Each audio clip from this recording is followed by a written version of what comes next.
it's another side that like wants to take more, that wants to go that one more round, because like going that one more round when you don't think you can, that's what makes all the difference in your life.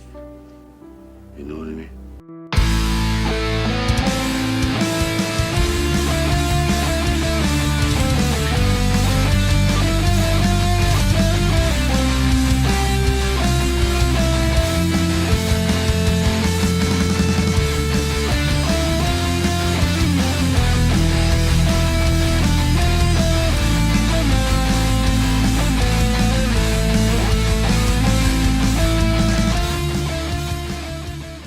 Good day, good morning, good afternoon, good evening, and welcome to another episode of One More Round, the Rocky Series podcast. I'm your host, and with me, of course, today is Katie and Kyle. Katie, how are you doing today? Your hair looks really long, by the way, is it? It is really long, but I just cut 2 inches off it. Don't just say just 2 inches. That's a lot of length you cut off your hair. It's quite noticeable how much you cut off when you said that. When I saw you on camp today, I was like, oh, my goodness, it looks extra long. So, Wow, good for you. Kyle, your hair, 2 inches? I did cut my hair yesterday, actually. All the cool people are cutting their hair. Yeah. Mm-hmm. It's funny. Well, my haircut appointment is later this week after my work week. So mine will be cut. So I will be part of the cool club. But it does look like it's getting long and out of control, right? I was actually just going to say it looks like you just got it cut. Like there's nothing to cut. It's very short. Well, I appreciate that. I do it every 3.5 weeks. I'm very particular OCD about that sort of thing is my hair. I don't like the sides getting poofy. So I wish I could hire, you know how like movie stars, actors, they're on a TV show, right? And their hair never changes length through the whole season. Like I wish I had that like in my house, somebody just go zip, zip, zip every day for me so I could have whatever length I wanted. But Becky tried doing that during COVID and she says never again. So she won't do it before you ask. Yeah. Yeah. All right. We got a big episode today. So let's get rocking and rolling right away. So let's start with, here's the thing. We're not getting into emails. I'm a little bit nervous. I'm a little bit sad. There were some like longtime emailers that used to email us all the time. Like the Screen Nerds podcast dude.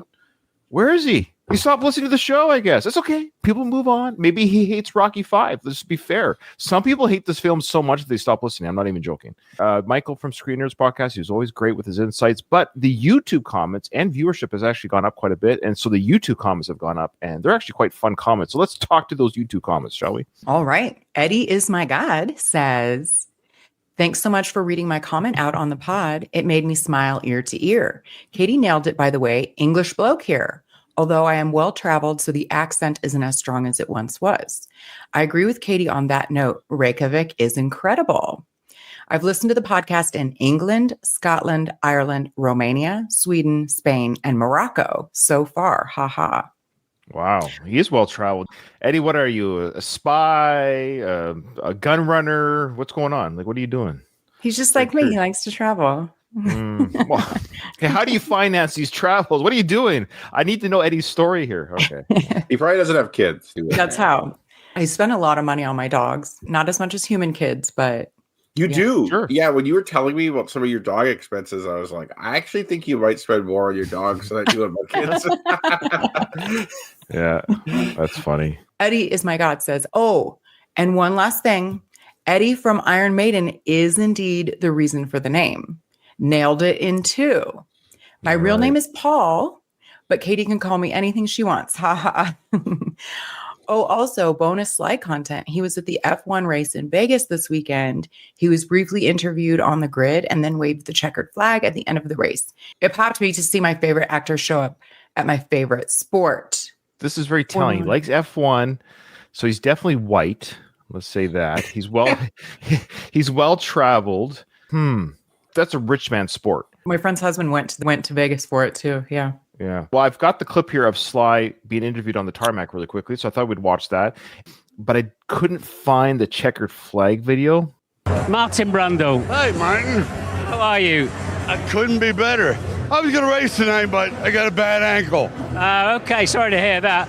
You know, I interviewed you on the grid. No. 1999, 25 years ago. In Hungary. Was I tongue-tied or am I okay? No, you're just fine. We're both above ground still, so I think we have to treat that as a bonus. You're doing a fantastic job. It's really kind of you. And you look at are you supporting anybody in particular today? Oh my God, you know, I'm conflicted. Love champions, but in love with underdogs. That's my thing. All right, good stuff. Thank you. I love champions, but I like underdogs. That is his thing. Did anybody else feel like a little uncomfortable at how close they were to get? Like their faces were so close together. I think it's loud. Yeah, I think that was my first thought too. That it's like that was a lot of background noise. Mm-hmm. Yeah, so he's probably yelling in his ear a little bit. But yeah, they were talking close. This is from 1984. What? This person says, can someone explain what's happening with Sly's eyebrows? That's the plastic surgery. That's what it is. Is that what that is? Yeah. If you look at him from 40 years ago and now, like you really notice it, I think around the time of late 90s, early 2000s is probably when he first, it's a noticeable. So is it because the actual lift is legitimately I thought they would figure that out though. This is happening. There must be a way to mitigate the lifting of the eyebrow too. I guess I don't know. No, he's going for that look. Oh, like that's a procedure that people request. Like that. Okay. And there is such a thing as, you guys heard of like a lunch hour facelift? I'm really ignorant of anything plastic surgery. I kind of am too, but now I work for one. But yeah, I was gonna say you got some insider scoops here. This is great. But I don't know a lot about this, but it's not actually like scalpel cutting, this lunch hour, but it's a procedure where they sort of embed a small string in your skin, and then that pulls wherever you want. And that's what it kind of looks like, Sly's eyebrow, but he probably has legitimate work. He probably has people following around, tipping, knucking, plucking, team of people. Okay. But that's what it is. He's been lifted. Sure. Fair enough. Ugh. Okay. I think we answered the question. That was our job. We did it for them. I could be wrong, but until proven otherwise, I think your explanation is pretty on par there. Yeah. Robin Arrow 1337 says, I'm a bit late with this comment, but I was there for a few minutes on the live stream, so I think I can be forgiven. Oh, thanks for joining. I don't know how much information I want to give about myself. I find some parts of mystery amusing, but I will say one thing. As a French person, I do pronounce the X in redux. So I was pronouncing it wrong. It is redux. Robin, thank you. So that's great. Because we were saying maybe the French say redux. But Robin, I'm going to say she still hasn't said otherwise. So she has said we are saying it correctly. As a French person, the French people say redux, at least when it comes to that word. So there you go. Redux it is. Of course, referring to eccentric views, or Gino, our favorite Italian Australian. His Rocky IV Redux is en route to my house. Speaking of eccentric views, that's who the next comment is from. He says, although I'm in a happy relationship with the mother of my 6-year-old son, I do have a harmless schoolboy crush on Katie. I'd love to send her a copy of Rocky IV Redux, another insightful Rocky V episode. Thanks, Ryan.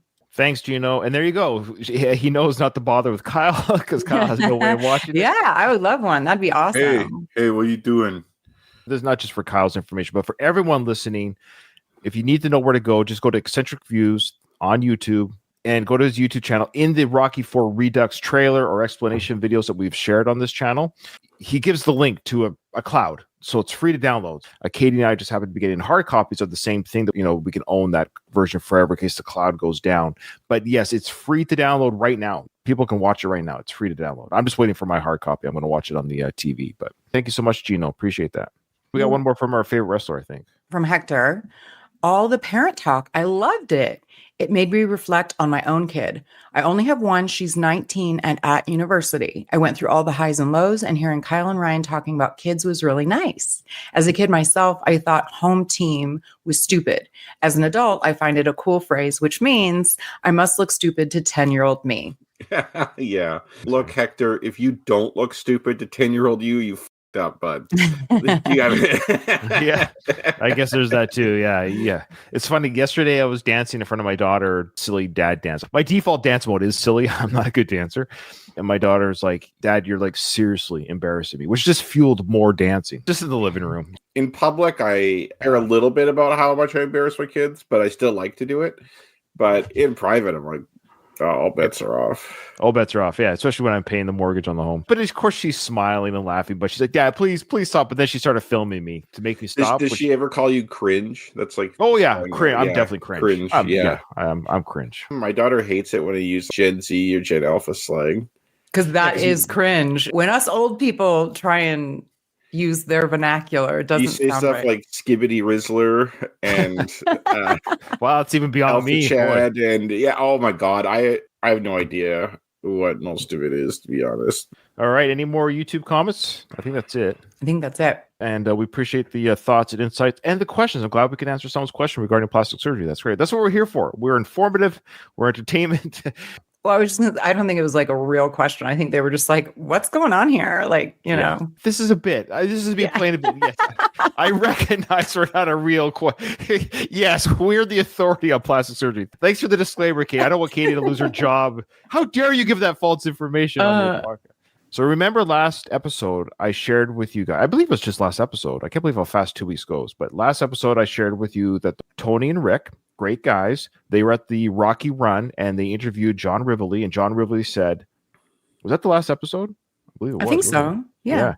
And John Rivoli said that they're the best Rocky podcast out there. Well, he got wind of it. He messaged me right away, and I'm not even joking. He was pleading for forgiveness. He's like, I know, I'm sorry, it just came out. I really don't believe it, but it was really sweet. And he said I could tell you guys that. I do know why he said what he said when he said it, but I cannot say it on the air. I have to tell you guys offline. There's context to it, but I can't say it on air. There's context, so I'll share it after. If you want to hear it, and if you don't, that's fine. Okay. He knew that I was teasing, but he still kind of felt bad. I'm saying, John, don't worry about it. You've been more than gracious on my podcast. You've given me artwork. Don't even be silly. However, the round 14 guys, through no fault of their own, keep getting praised and whatever from other people. I don't know what's going on here. You know, I've given them a platform on our feed. They've interviewed John. I've interviewed John. John says they're the best podcast. Doesn't say it about me. Then they have also now interviewed the Rocky Fest people. Remember, I interviewed Andrew from the Rocky Fest, right? Oh, they had him on too? They didn't have him on. It's a team. So I interviewed Andrew from that team, and it was a great interview, and it was really cool. And Kyle said, hey, Ryan, you should try to get something out of them regarding your, like, Kyle was sort of teasing, you know, you should try to get something out of them. I'm like, well, I can't ask for anything. That's, you know, but I get what you're saying, but no, it's just really sweet of them to even ask to interview me. Well, some of the same team from the Philadelphia Visitor Center went on the Round 14 podcast. Oh, but let's just see how this plays out. How can Round 14 become a part of this? Okay, so there's Rick saying, hey, how can we be a part of this? That's his subtle way of asking. That's he just asked. Maybe they're just better at their job than I am, these two. Okay, kudos to Rick for saying this. So I didn't ask Andrew how I can be a part of this. So here we go. Here's the answer. Yeah, I mean, you already are a part. Now you're official partners on Rocky Fest, like, honestly. But you guys stop anytime you stop by, just let people know that, you know, you're with me.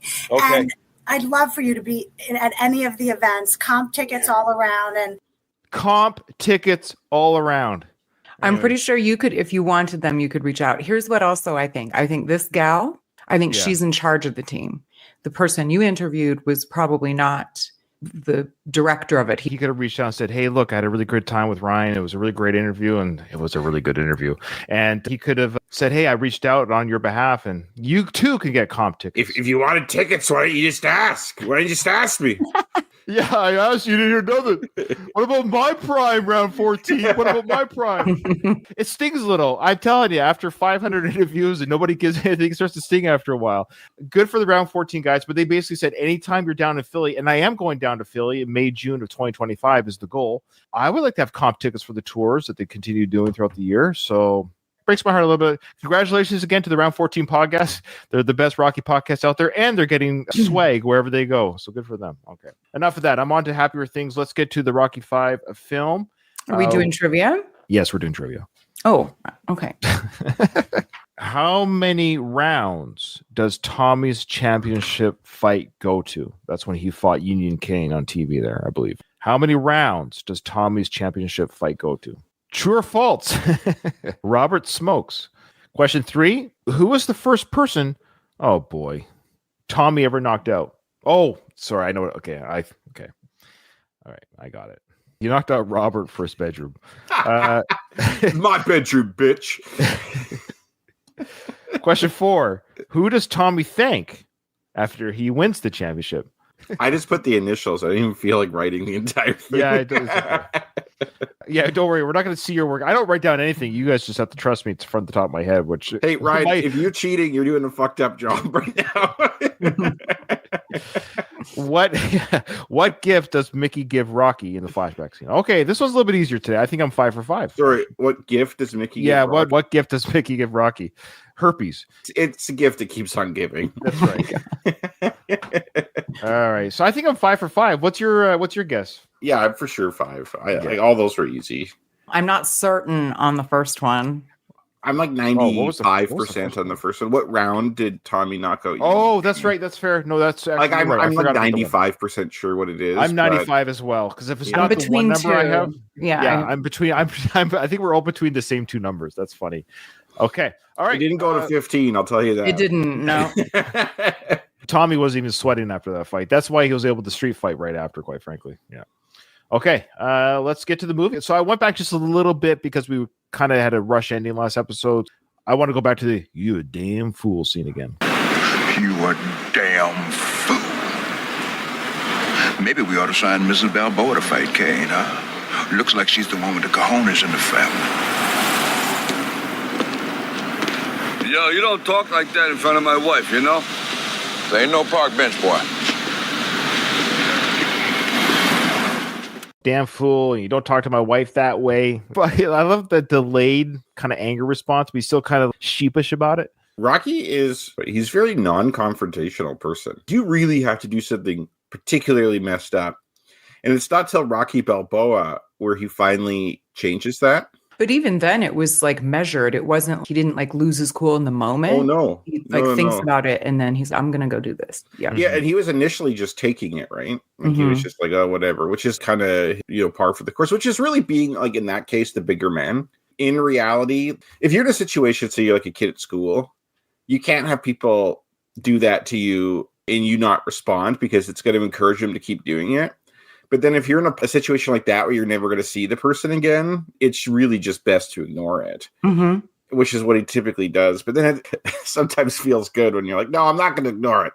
I'm going to put this guy in his place. And then I love George's in a park bench, boy. Not an unfair statement because, of course, we know who they are within the film universe, who these characters are. But to Duke, this is just some white boy sitting on his limo. Like, yeah, like get off my car. That's reasonable. Yeah, like sitting on someone's car is actually disrespectful. It really is kind of disrespectful. I'm on George's side there. I wouldn't want somebody just sitting on the hood of my car. I'll get him. That touches me again, I make street pizza out of it. Rocky. So that was a quick little scene there. Very quick. But just before Adrian goes into Rocky, he says, I'm sorry. Paulie has a line, or Burt Young has a line that says, that guy touches me again. I'm going to make, I couldn't figure out the dialogue. It says, if that guy touches me again, referring to Duke, I think I'm going to make street peaches out of him. I think or something like this. Street something. Yeah. Yeah. So he's going to pound him. I don't sweat George Washington Duke. They cut it up right before this dialogue here, but yeah, he just kind of threatens Duke. Hey, I have a question. J&M Tropical Fish. So that was there in the first film, in the second, of course. Yeah. Do you think that's an actual business that survived all those years, or do you think they put something up there? I think it did, to be honest with you, because I know it was recently, the last 5 years. I don't know when exactly. It was during my podcast recording years. It has been torn down. It's gone now. But it was kind of recently. Yeah, the building or like the actual business, though? Both. I believe it was a real pet store. Oh, okay, cool. Yeah, in fact, it was. Yes, it was a real pet store. The owner.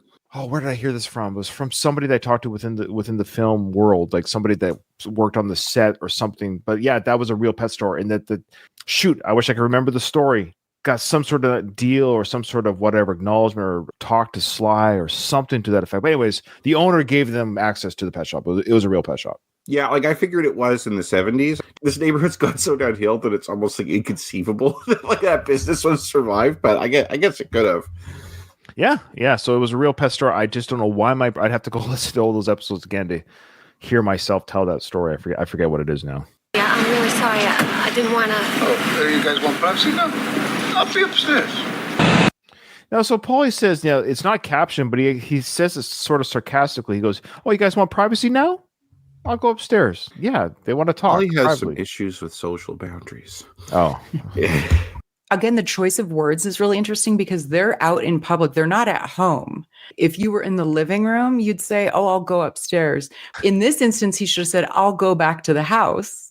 But he says, "I'll go upstairs." And they're just like on a street. It's weird. They're outside Mickey's gym, so you could argue. I wonder, does Paulie do they have access to Mickey? Remember, Mickey had a little bedroom up there. You're right. Like Paulie lives up there. Paulie lives in Mickey's gym? Yeah, remember because Robert moves in with him later when he gets kicked out of his room, and then Paulie's like, "Hey, his plumbing don't leak, right?" I thought they were referring to the house. Yeah, he lives in the gym and he like trains at the gym. Paulie's not living in that house with them. Yeah, he is. I don't think so. I think he lives up in the gym. Really? You know Why do you think that? Sure. I'm curious. Yeah, if it's in the film, I need to know the scene. I'm not disagreeing with you because that's logical because we know Mickey lived in the gym. Saying so, Paulie said, "Hey, move into the apartment. I will take Mickey's gym while you guys live in the apartment that I kept." The house. Yeah, well, his house, yeah. Or house, sorry. So it has an apartment feel to me. You're right. It's like a 2-story, whatever, or 3-story probably. I always assumed too that Robert and Paulie shared a bedroom in that little. Because the son's bedroom was in the basement. Paulie's bedroom is upstairs, as I assume Rocky and Adrian's is too. There's 2 bedrooms up there. The kid has to move in with Paulie upstairs in the house because Tommy now has the basement. I'm doubling down. I think I'm disagreeing with Kyle on this one. I love how Katie's like, usually I disagree with Ryan, but Yeah. Is this how this feels, Ryan? Is this how yes, it sucks, doesn't it? I mean, it's possible. I'll stop on the scene. And there's like something in the movie that triggered that in my head. Okay. Oh no, that's fair. And I could have easily missed it. We never see it physically. We never see the Robert Paulie room. But if you were to ask me 7 minutes ago, if you were to ask me where does he sleep at night when Tommy moves in, I would have said he shares the bedroom with Paulie in the apartment, or sorry, the condo that the family shares. That's exactly what it was. I'm actually doubling down on that, Ryan, okay. Because when we see in the Creed movie, is it the first Creed movie? It's a different house in the Creed movie. Yeah, it's a different place though. Is it really a different place? Yeah, it is. It is. It's more of a standalone home. So Paulie and Rocky just moved. Oh, I mean, I know it's different visually, but how they have 3 mansions? No, you're right about that. That's a fair argument too. But I think it's like legitimately, we're really telling the audience it's a different altogether. He's just moved to a different neighborhood or whatever. Okay. Also, this scene here does give some evidence that Paulie's going upstairs. Yeah, you're right. That's what I'm saying. That speaks to what Katie's confusion about that dialogue would then is evidence for Kyle's theory. Right.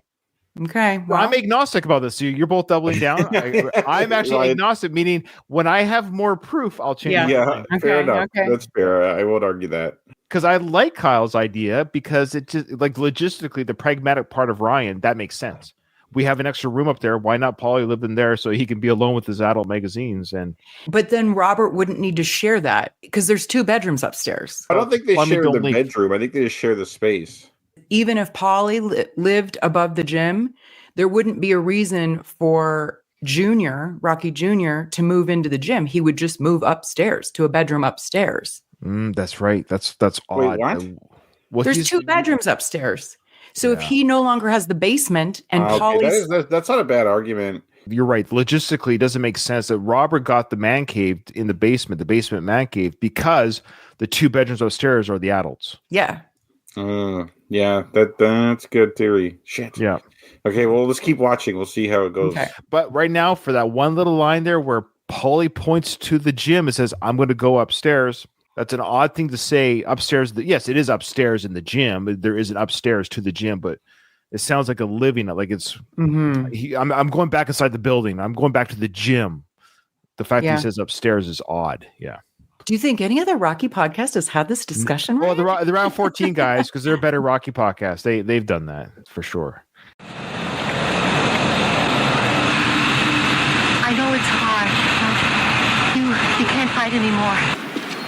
Again, a quick little moment. They cut that part out. I love that empathy that Adrian shows Rocky. I know it's hard. I know you can't fight anymore. I just like that little line. They cut it out. I agree. Rocky, I'm sorry. But it just takes one bad hit and you could be an invalid. Well, I feel like an invalid already. Why'd you gotta come back here? You're too smart for this place here. I got nothing to do. Gloria, I called Gloria. She said, she could use some part-time help. I like Rocky's thinking here. Adrian, you are very bright, as he sees it, a very bright woman. Why are you going back to emptying the cat litter? You're smarter than this. Well, she has no other choice. Like she probably has no training or education otherwise. There's that, but Walmart, even a supermarket. I think she wants to keep an eye on him. I think she wants to supervise him. Well, she does mention that she wants to be close to him. She does say that. Yeah, you're right. Yeah, you're right about the logistic parts about her being next to her husband. That's fair. What I love about this scene is you can see Tommy kind of like awkwardly biding his time in the background, keeping a distance for them to have their conversation, but he's like waiting for this thing to end so he can go talk to Rocky. I'm not listening, but I'm just waiting for your argument to be over. Yeah. Uncomfortable. I really feel the tension. The way they're having this argument where they're like nervously like kind of bouncing around and she's kind of trying to stay. That seems very real. They're not just like standing there having dialogue. You really feel the tension because it's just like so bubbling up and she's so scared, and little dance that they do with the awkward pacing is really good. Agreed. Yeah, but why didn't want to do this, Adrian? Why didn't want to go back to the same place you started from? I gotta do, but you don't gotta do it. I wanted to be there so I could be close to you. That's fair. She wanted to be close to Rocky, so that's a big argument for that. I was just, again, thinking pragmatically about money. I'm like, these guys need money. Get a better job. Again, work at a major food store or something. You could probably get better, steadier work. But yeah, she's going to shovel shite from the kitty litter. All right, yeah. It's getting a little cold out here. Maybe it's okay. Maybe we better get inside, okay? I understand. Are you all right? What? Are you all right? Yeah, I'm all right. I'm fine. It's getting cold, okay?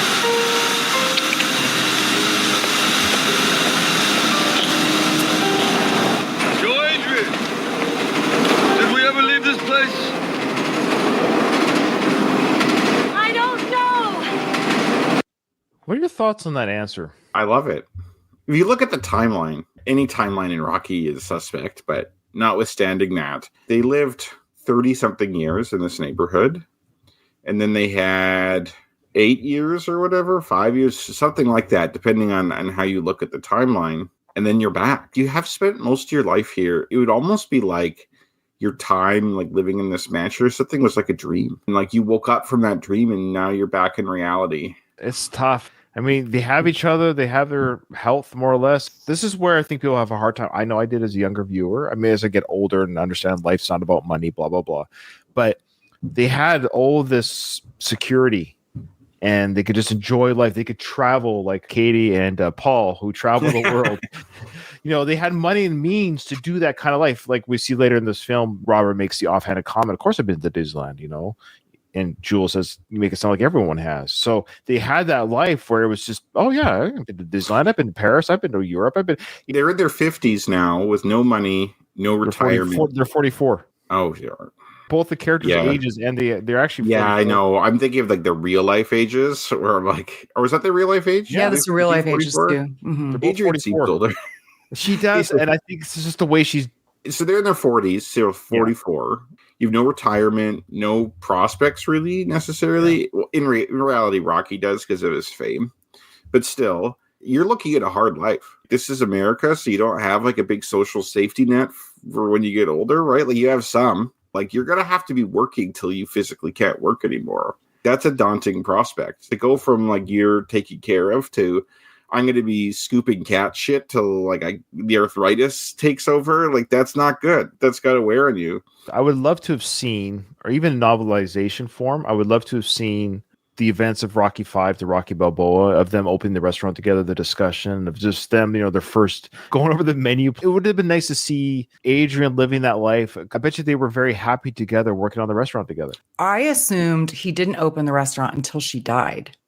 No, I thought they did it together. I know for a fact. So on the sign, it says since 1995. That's right. And then on Adrian's grave, she died in 2002. So she would have operated that restaurant for 7 years. Yeah, that's what it was. You're right, Colin. Yeah. That's what we established. It's been a while, of course, but we did establish that timeline that the restaurant was open during her life. She probably did a great job on that restaurant. She really put her heart and soul in it. And then it's like Rocky being there is the draw.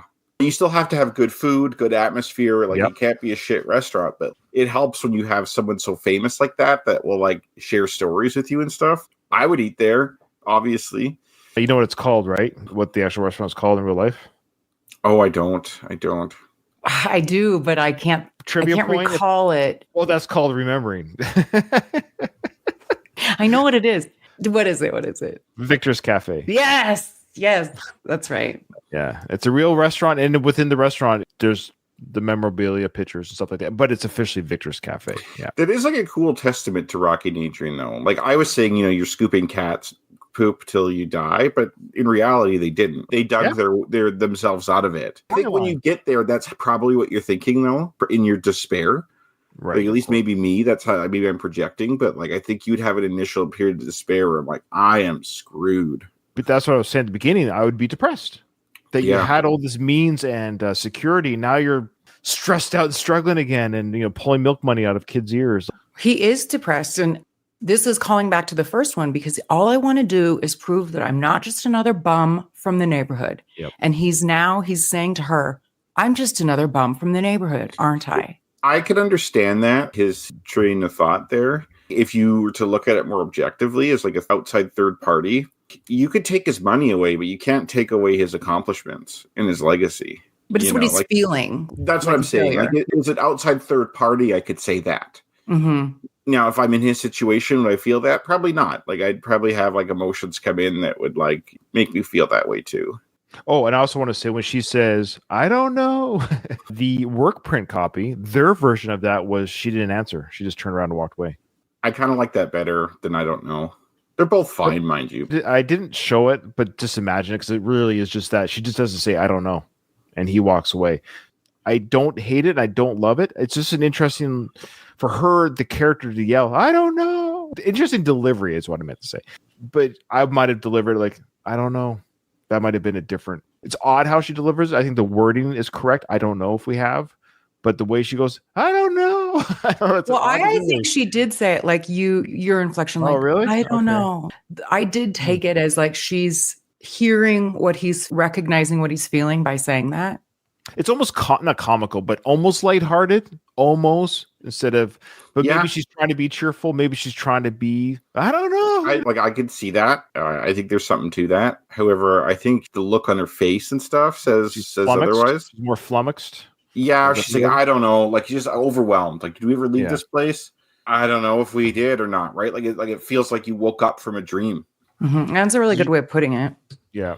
Did you notice that Mixed Gym still needs sparring partners? Yes, I was going to comment that, Ryan. I love that attention to detail because, like, that's not an actual boxing gym. We've talked about it before.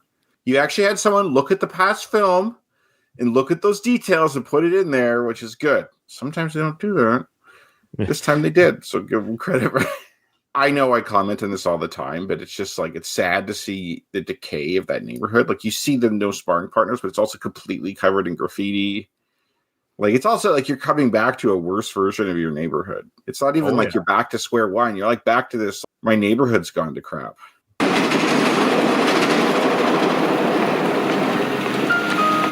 Hey, mind if I talk to you now? My head's a little busy right now. No shit. Come on, Tommy, read the room. He's just a kid. Yeah, he's just a kid. Yeah. He's 19. Yeah, but come on. He just saw them like having a very serious conversation. He's like, hey, now would be a great time to come talk to this guy. Yeah, he has some growing up to do. And Rocky's perfect response, it's a little busy right now, which is a very Rocky-esque, not being rude, but being very clear. A ruder person would have said, can't you just see I'm busy? Like, bug off. He just goes, my head's still busy right now.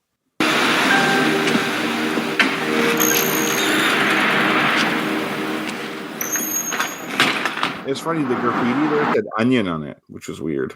Someone wrote onion in graffiti on there. I wonder what. Oh, it's weird. Maybe it's like a rapper's name or something. MC Onion or something. Got to peel back the layers like an onion. That's his lyrics. Got to peel back the layers. Now, this is interesting. The work print means just that it's not finished. They haven't maybe filmed things. Things are filmed later after the work print's done. They sometimes do what they call pickups. They'll film things after the principal filming is done. Like, we need this scene or we need a little bit more storyline here. You'll see a lot of the Jewel, Robert, or this whole sequence here is not even in the work print. So the whole sequence, if we get to today, of Jewel saying to Robert, you have a nice butt, all that stuff is not in the work print. So if you were to watch the work print as a film, we don't see this car interaction right here, not in the print at all. It's not referred to, it's not in. So I'm wondering if this was filmed indeed later after principal photography, and they came back and said, we got to add some more, behind the scenes stuff with George Duke. Because the work print means that it means, hey, we're done. Let's start editing. But now we've got some pickup shots here. So, George, I don't know if you're going to get him. This guy Balboa, he don't think straight anymore. None of these bums think straight, but all I need is an angle. I'll fight Balboa right now. I'm better than Balboa ever was. Hey! So Union King's in the car. He's like offering the challenge to Rocky, who's not even there to accept the challenge. He's barking in the promoter's ear, like, I'll fight him anytime, anywhere.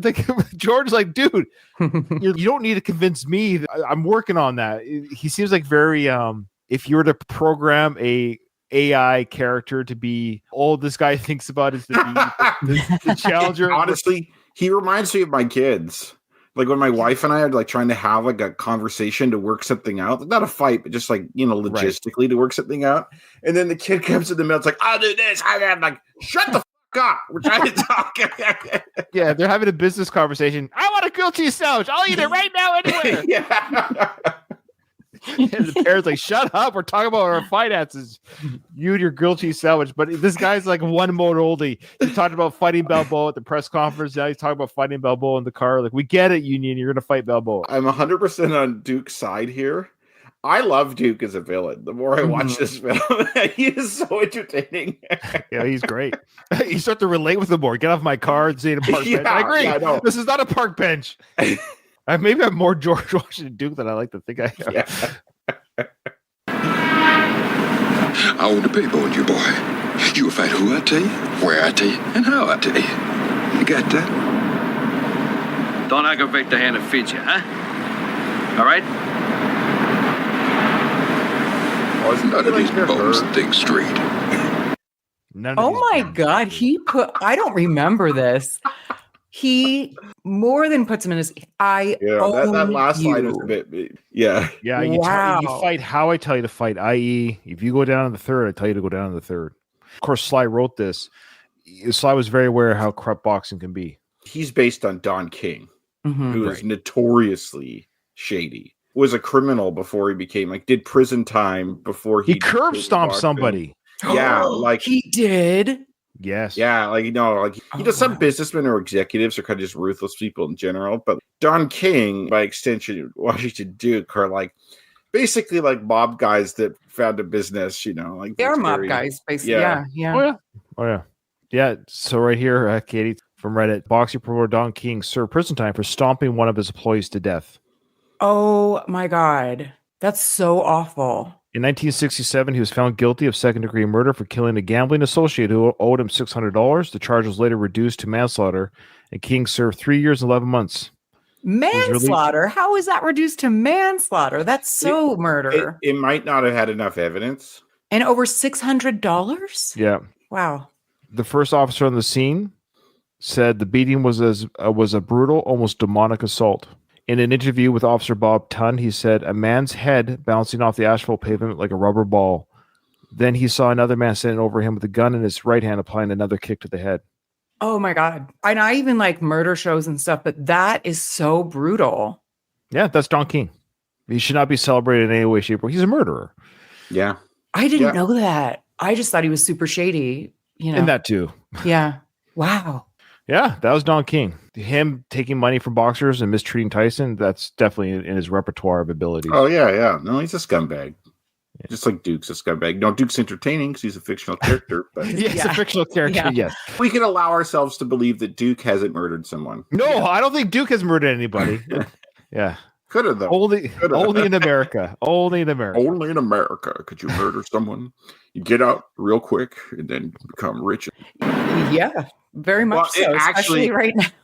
It's weird, actually, compared to Canada and other places. America does pretty long prison sentences. Harsher sentences, yeah. So but we have worse crime.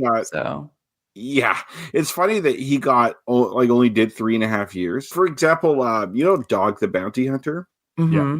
He got convicted for first-degree murder through Texas's law of parties, which is if you're there when the murder happened, in concert with the person who actually pulled the trigger, you're just as guilty as the person who pulled the trigger. So he didn't actually himself kill someone, but it was like some sort of robbery where someone was killed, and he got convicted of first-degree murder, but he ended up only doing like 18 months somehow. Well, that's what felony murder is if someone is killed in the act of a felony. So if you rob someone, so that's similar. I think there was a time, though, I don't know when that was. There was a time in America where it wasn't as harsh. Yeah, I think this was the 70s. Yeah, I think like this, because I think like someone like Don King, if he was convicted now, would have done way more than 3.5 years. In Canada, though, he probably would have done 3.5 years, honestly. Well, I was going to say, there's been longer for dealing marijuana. It's ridiculous. Yeah. Yeah. All I need is a hook. Machinations are running in his mind. How do I get Balboa in the ring? And it worked. He got it. He knows how to work people. Like he got where he is through that. Beat up for the jacket. Massive. Yeah, it's a big school. It's a real school too. Yep. I don't think it looks that big. Well, it's like at least 3 stories. Yeah.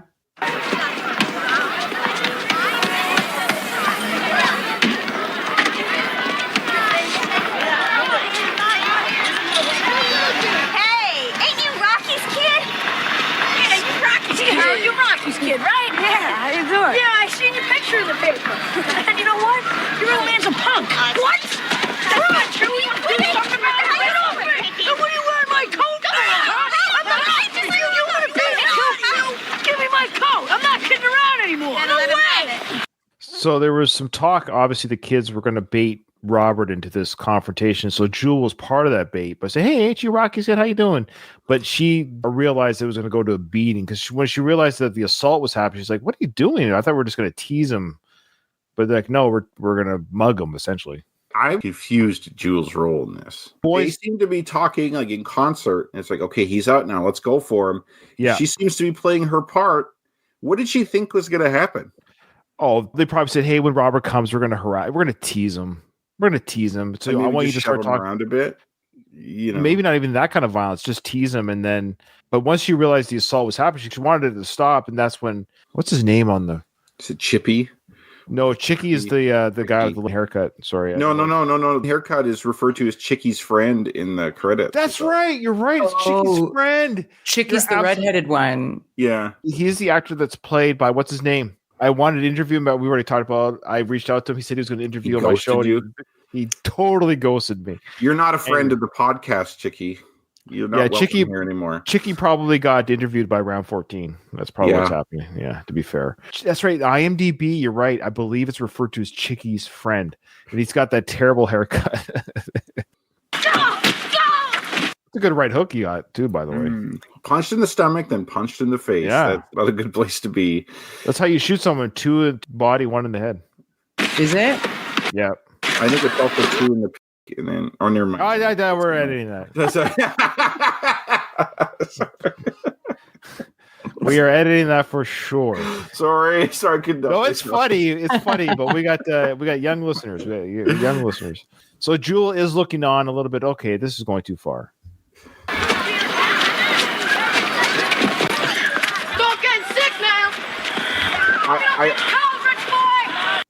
I find something weird about this. When they take his coat, they're both running while holding the coat. Like it's like a team effort because like it takes 2 of us to lift this coat, and then it does transfer near the end. But they run quite a ways while both holding the coat, which I thought's odd. Like who choreographed that?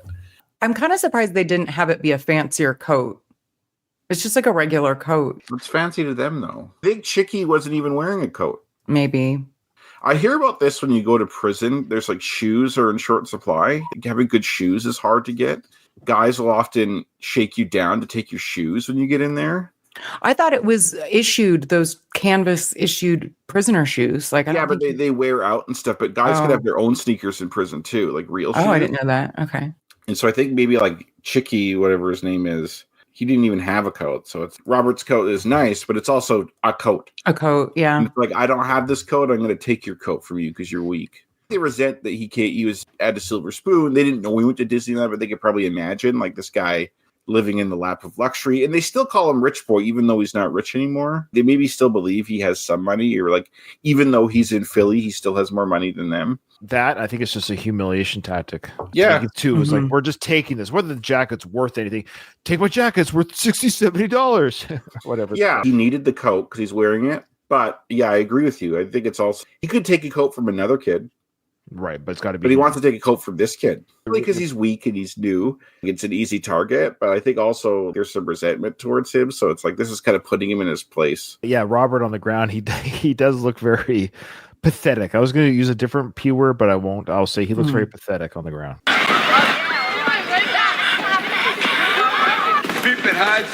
So poor Robert's in the cold, jacketless, angry. Could you imagine that? Your first day of school, and you get the shit kicked out of you, your coat taken, and then you're laying on this cold street surrounded by garbage. You came from some fancy school like a month or two ago, and now you're in this through no fault of your own. All this stuff's happening around you. You have no control over it. That's gotta mess you up inside.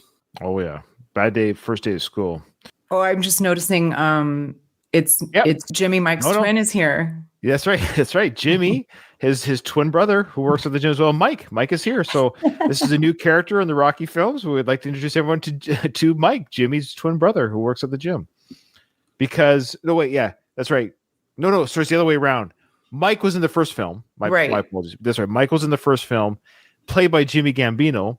But Jimmy is in this film, played by Jimmy Gambino. So the same actor plays two different characters, which is very common in films. Like so versatile, versatile. It's why, like, seriously, come on. You remember the sparring partner sign? I was having faith in you. Then this. Now we're back to square one. It is odd. You're right, Katie. Though it is like, how hard is it? Can we just it's bad enough we aged the kid 10 years. Like, why can't we just get the credit? Like, why can't the credits just say, like, it's the same? It's only 14 years ago that Rocky 1 came out. Like, it's not like 50 years ago. Like, Mike and Jimmy, who played, like, what did the call sheet say? What did the script say because he has speaking parts? So when it came to his time to be on the film, did they just call him Jimmy? They didn't even bother giving him his name that he had in the first. Yeah, I wonder if it was just a mistake because he purposefully brought back this character because he's, again, like 5 is supposed to be cut back to 1. That's right. Oh, let's get that Mike back, but his real name's Jimmy. And then did somebody just accidentally put Jimmy in the credits? Well, they would have to put Jimmy twice. Jimmy played by Jimmy Gambina. Oh, you're right. You're right. You're right. It would have been nice if this gym had been operating the whole time and that Rocky kept a relationship with Jimmy or Mike or whatever the fuck his name is. He could have been running this gym the whole time. Mm-hmm. Then Rocky comes back to this gym he's been supporting. That would have made sense. This guy here had a career at the thing. Rocky just abandoned the gym, and that guy's unemployed or has to work at some other boxing thing. And he's like, "Hey, I'm opening the gym again. You want to work for me again?" And the guy's like, "Yeah, I got nothing else to do." Sure. No, you're right. No, but Kyle, there, you figured it out. Mike didn't come back. His brother Jimmy did. He's like, Mike doesn't even want to talk to you anymore. That's right. He's like, well, you look just like him. He's still short and bummed out about it. That's right. He's not deaf. He's just short. Yeah. I know we talked about it last time, but the cleanup effort to get this, like, that gym was in rough shape. And now it looks great. I'd say this gym looks just as good, if not better, than it did during the original Rocky. That would take thousands and thousands of dollars. Even if you're doing all sweat equity, you're not paying people to clean it up. You have to buy new equipment. You have to buy paint. You have to it's a lot. It's a big undertaking. Mm-hmm. So they must have worked super hard to get this place up and running again. It must have taken an investment. Maybe they took a loan out or something. Well, back to the Jimmy character, who looks just like the Mike character from the first Rocky film. I'm going to go with your theory there, Kyle. Rocky did reopen the gym. Mike went off to greener, better pastures. Maybe he's working at the Delphi gym or Tough Gym. And now Jimmy's here. Rocky went looking for Mike, sees Jimmy, or maybe Jimmy killed his brother Mike. I don't know. I'm trying to take over this sought-after job of his. Yeah. This is what happened. It is the same guy, but so Mike killed someone shortly after the events of Rocky 1. At the docks? Maybe someone was teasing about his height or something like that, and he snapped and killed him, and then had to go to prison for his crimes and just got out. But while in prison, he found his Lord and Savior and became a new person. When he became the new person, he was no longer Mike, the evil one. he became this new person, which he decided to call Jimmy. And that's his new identity. That explains everything. That explains the disappearance. It explains the new name. That's what happened. I'm just going to say it. Prove me wrong. Prove me wrong. We'll never know. He had to come up with a new identity. I don't necessarily think that he like found God and prison, I had to find something for the name, Katie. Come on. he was but he was like, okay, I killed somebody. Now I'm on the run. Now I'm Jimmy, even though I look the same, and I still gotta grow my hair out a bit, so that no one recognizes me. Still gonna have that hat though. I love it. Let us know, folks. Let us know in the comments below why we have Jimmy and not Mike. What are your theories? That don't interest you. This cup rocking drinks out of around the house. $10. Well, hey man, how I know it's the real thing? Look at the lip marks, huh? All right, $5, no more. Look at the lip marks. Is it the sly lips? Is there some sort of curl or bend in the lip marks? That's how he's got the snarl in his lips. Look at the lip marks. It's the sly snarl in the mug. What is he wearing? Lipstick to put? What's a lip mark on a mug if it's like clean? There's not, but a woman would have lipstick marks, maybe, and you could argue it's just that greasy film that we can leave behind. Like even when I took out there's no he and then the guy buys it. No, after you wash it, there's no more lipstick. It's not washed. Always in charge of the dishes. Washed. Yeah. I think he's just being silly with the lip marks, but he probably isn't lying that Rocky at some point used the mug. So fair enough. Paulie the entrepreneur. He's always looking to make a buck. He's selling Rocky like forks and spoons and. Okay, this is also something I don't understand. Paulie worked at the meat packing place and then presumably stopped. But then Rocky Balboa, I seem to think he's like, when you're in this place, like I've been here for like how many years?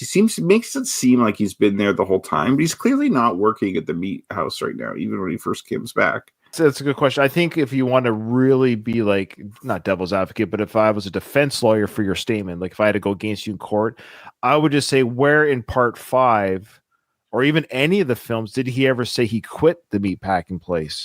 Well, we know he quit in Rocky 2.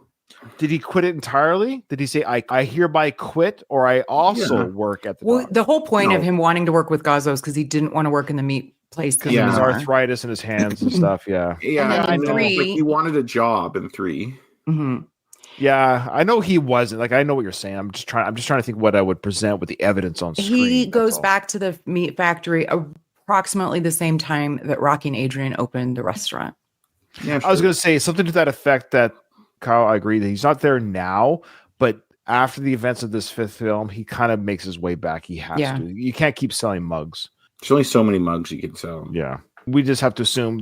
I think I agree with that when they focus on the restaurant. Paulie's like, well, I got to, the gym doesn't have the same focus anymore. Okay. Excuse me. Tommy Gunn. Is there someplace I can change? In there. Give me the money. Time. Is there someplace I can't change? No, this is the gym. There's no changing here. No locker room. I know it's a silly thing. Where can I change? Not is there somewhere I can change? Of course, this is a gym. We change our clothes here. Oklahoma has one of the lowest human development indexes of all the states. Is that true? Yeah, and it's still high compared to like a lot of places. Like it's I thought you were being silly. Right?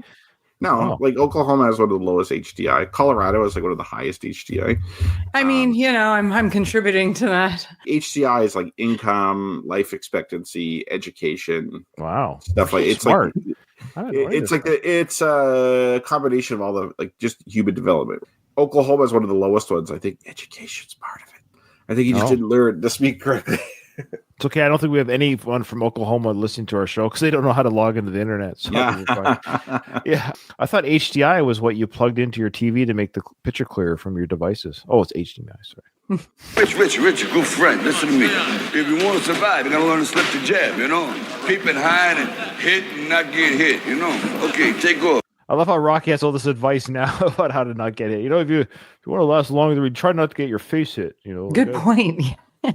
Yeah, he should have been like, I'd find that more credible. It's like, hey, you don't want to be like me who's taking punches in the face all the time, Believe me, you should, if you don't want to be like me, you better slip that jab. His name was Richard, I think. Was that his name? Richard. Okay. And so Richard is in the ring with Rocky, of course, for our audio listeners, but everyone knows the scene. And Tommy's about to come in to spar. He wants to show his stuff to Rocky, show off what he's got here. Rocco. Yeah. You remember Tommy Gunn? Oh, yeah. He says he wants to fight. I tell him to get married. Why? That's Jim humor, Rocco. Oh, hey, let's see what you got there, kid. It's a funny joke, but come on, even Rocky should have got that joke because Rocky has terrible jokes all the time. Shell shock and the horns don't work. He should have gotten that one. Yeah, is he so innocent about his marriage? Sorry, he's like dumb from getting hit in the head. That's kind of what I got out of it. Mm-hmm. Yeah. Oh boy. All right. So here comes Tommy to show us stuff. Now he's going to say no to the headgear, which is actually Creed did a call back to that. If you remember in the first Creed film. Adonis said no to the headgear too when he stepped in the ring to challenge somebody. Real men don't use protection, Ryan. Oh, all right. Well, I'm a real man times 6, I guess. Hard to disagree, but also,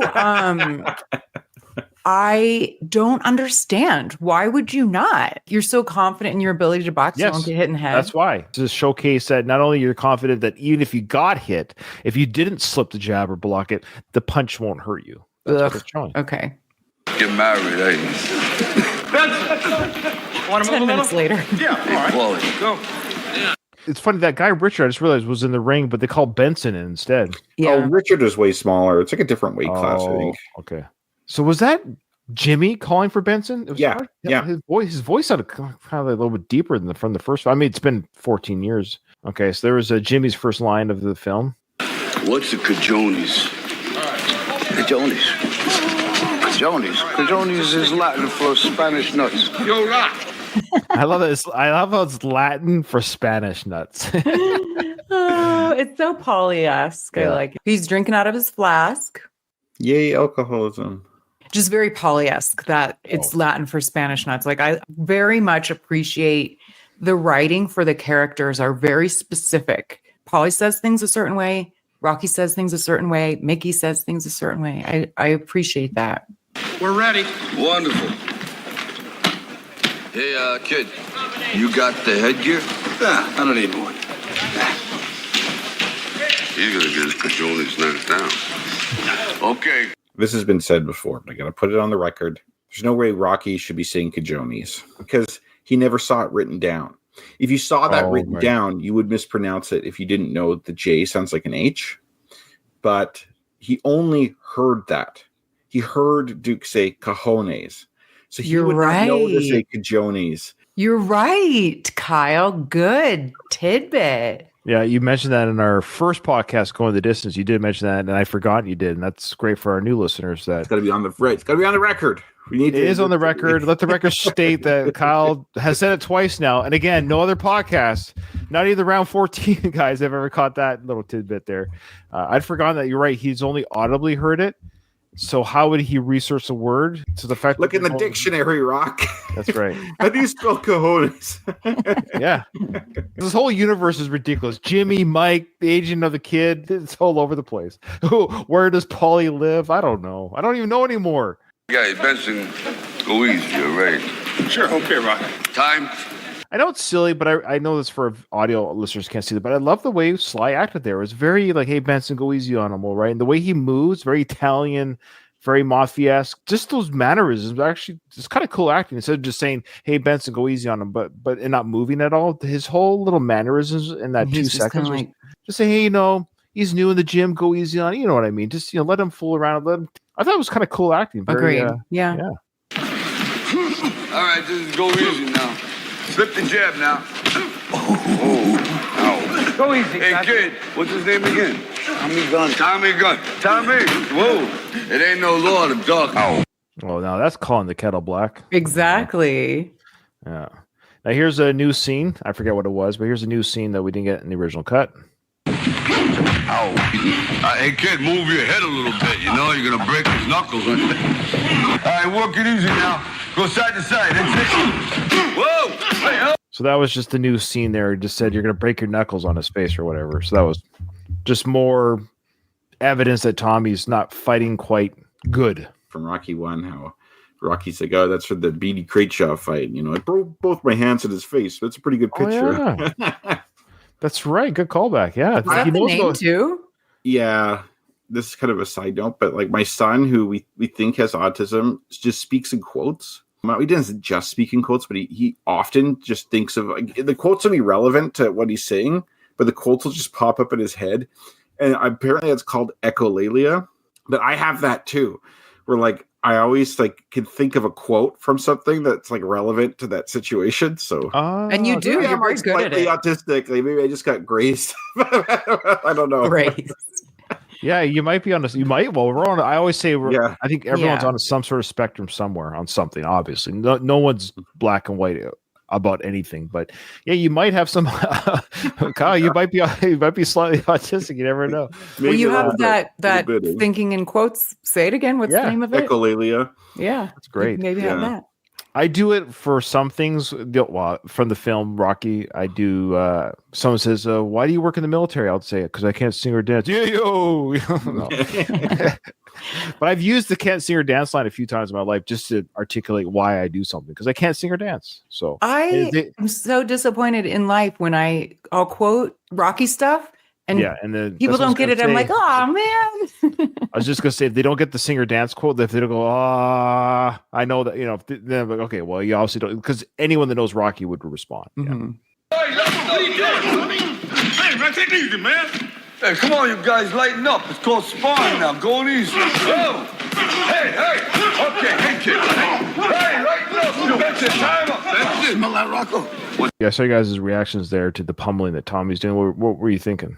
I was just empathizing with that Benson getting hit in the body like that. I was just thinking to myself, I'm like, man, imagine if I'm just training 1 minute and I'm gonna spar, and now I'm like gonna be injured. Probably I'm gonna be all fucked up. Oh, I'd be pissed off. I was thinking it was like further evidence that Tommy is like clueless about social cues. Yeah. Everyone has been, the guy himself is like pushing him off, like, hey man, cut this out and rock it. He's heard it now like 3 times and Tommy isn't. Tommy is just laser focused. I mean, I'm not saying you're wrong. Like he doesn't get social cues clearly, but I think Tommy's like laser focused on impressing Rocky and getting trained by Rocky, and it will just nothing will get in his way. Like he's just like a bull trying to get to that place. Yeah, it's like he doesn't care if he pisses off Adrian. He doesn't care if he beats the shit and pisses off Benson. Like he doesn't care in his mind. Like I'm just going to do whatever I want to impress Rocky. Yeah. When in reality, like I think he's missing those social cues because it really could have gone like where Rocky was pissed off at him for doing that and just ignores him, right? Mm-hmm. We'll get to the scene later, but yes, I agree with everything you're saying. ... Remember, he's always seen somebody when he fights. That's why he gets angry and stuff. So he's seen red right now. He just starts boxing. You'll see his face when this ends. He seems like he was in a trance and he breaks out of it. Mm. Like, oh, I'm sorry. I didn't realize I was doing what I was doing. Okay. The order of opportunity. Hey, that's it. What did I tell you? Hey, time. So he's not hearing the world. It's a hum around it. He's not hearing the commands of the team or the people outside. He's seen his father. He mentions that later at the dinner table. He's seeing his dad when he fights. So right now he's just seeing his abusive father. So he's not even thinking, but he gets to like basically like Hulk mode. He's the Incredible Hulk right now. He's not Bruce Banner. So he's in a rage mode. But of course we got to mention Paulie right away. The businessman Paulie always coming out. Hey, we got someone here who's hungry, young, big. We can train this guy. He's already thinking, to his credit, he's thinking, how do we get out of this mess? Well, we train this guy, Rocky. He's not wrong. We get there. But Paulie just sees it way ahead of Rocky. Hey, that's it. He says, I know. That's hard to watch. That's like Drago versus Apollo scenes there. That's a real beating. Look at his face here. Look at his face. He almost looks crying. Sad, like emotional, which I kind of lends to what you were saying about thinking of his dad. He almost looks like kind of childlike there. Yeah, he looks scared almost. Scared and fearful as well. So watch as it transitions when he stops. I think I caught it, but what's the matter with you? Tommy, are you crazy or something, huh? Hey, what's the matter with you, man? Get out of the ring. I'm sorry, get out of the ring. Cool off, kid. All right, I'm sorry about this. He speaks of opportunity, Rocco. Hey, look. He's like, I'm sorry. Like he's apologizing right away. He's like, I didn't even realize I had hurt you that bad. Yeah. He can't withdraw the punches. That's why when he's like his hands are down, he's still punching him. I don't think Tommy's a bad person. I think there's a misconception here that he's just a jerk. He's a bad person. I think in that moment he's like, I'm sorry. I don't even know what I was doing. He was in a head like Tommy's just kind of like a dope in this film, I think. Well, he's the White Tyson, like you mentioned. That's the point. He's angry at the world. Yeah. Mm-hmm. So now Rocky's going to explain, hey man, when I say take it easy, and now he's going to give the instructions why he's disappointed. Going easy don't mean breaking bones, kid. Man, I'm sorry, but what do you think? Well, but I love that. Well, anyway, what'd you think? Yeah. I'm sorry about fucking that guy, but hey, I did a pretty good job, though. You have to admit, Rocky, I really took it to that guy. Also, I love how Rocky's like saying to Benson, "Oh, sorry, man, get out of here." He's like seriously hurt. He's spitting up blood from the ribs. Okay, now we're getting to a work print scene coming up here. Some additional dialogue. Well, I think you eat jams like they was candy. You know, What do I think? I don't think. He goes, what do you, I mean, you're eating what? Jams? What do you say? Jabs like they was candy. Oh, thank you guys. All this time I kept thinking, is he saying jam? Thank you. I don't know why I never caught jabs. Clever line. I like Once that. we're done this, I want to mention that the background to this scene. Well, I think you eat jams like they was candy. You know, What do I think? I don't think you listen too good.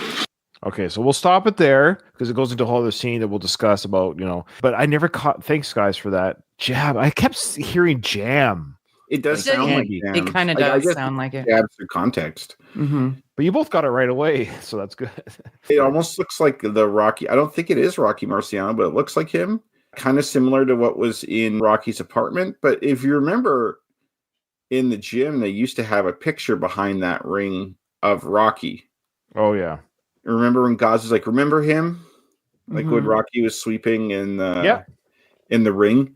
But you could see that Rocky's not like showcasing himself by putting a picture of himself back up. Good point. It's just like all the old timey boxers on a mural. Yeah, he doesn't want the attention. Yeah, that picture there, like that. I think that's the Rocky Marciano picture. I think it's the Marciano one, yeah. And that's where Rocky replaced himself with that, presumably.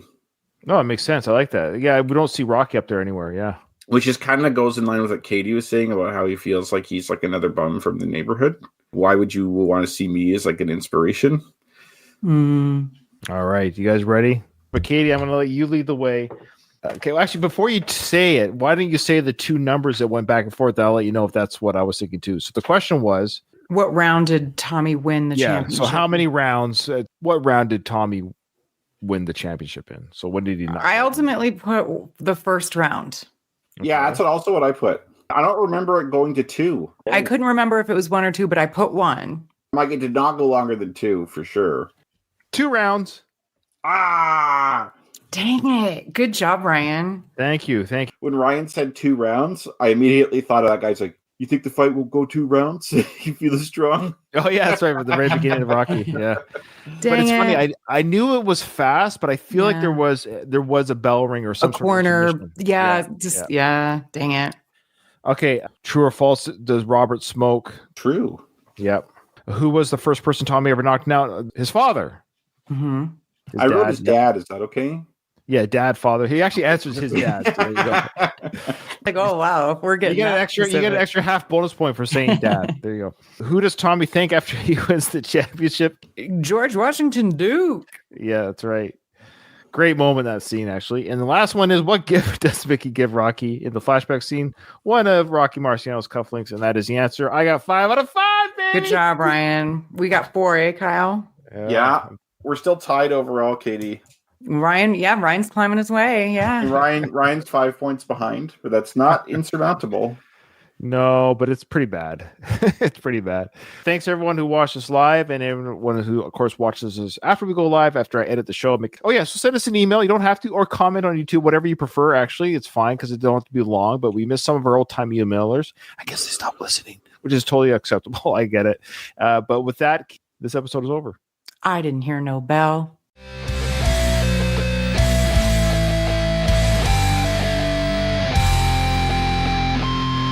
I just want to